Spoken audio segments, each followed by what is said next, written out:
Hello opposite Scorpio, welcome to Friday.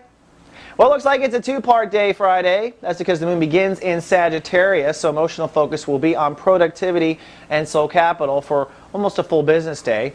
But it's chapter 3 of the moon's transit, so I think you'll be more lighthearted about this. This is definitely the time to go for it, definitely a time to ask for the raise. And if nothing else, when you open your paycheck, you'll probably feel good today. Hopefully you got a paycheck coming.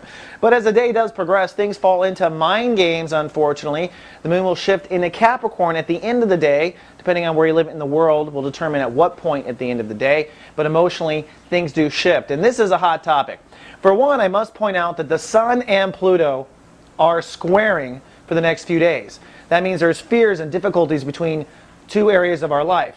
Excuse me. On the one hand is what we're focusing on this month. Old weeds in your soul garden. Scorpios are going to dig up some old weeds, some old skeletons, some old fears, and they're going to face those old patterns. That is what this month is all about, clearing out your weeds.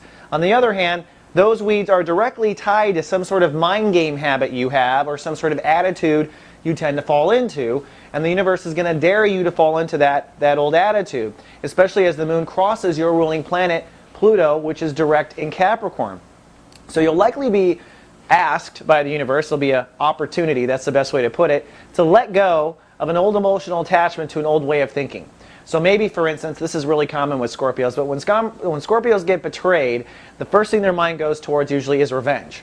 Okay? And you certainly have an emotional attachment to going to that place. But although it's okay, although you never act on it, does it really serve you to sit there and be negative about the person or negative about the situation? It's only putting more negativity into your life. So somewhere you'll find that the moon crossing Pluto asks you to let go of an old emotional habit that's tied to an old mind game that's tied to a deep weed.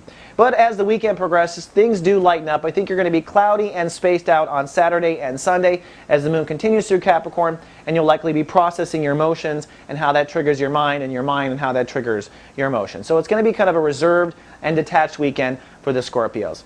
All right, Scorpion, that's all I have for your weekend forecast. I'll see you back here on Monday. Live, love, be.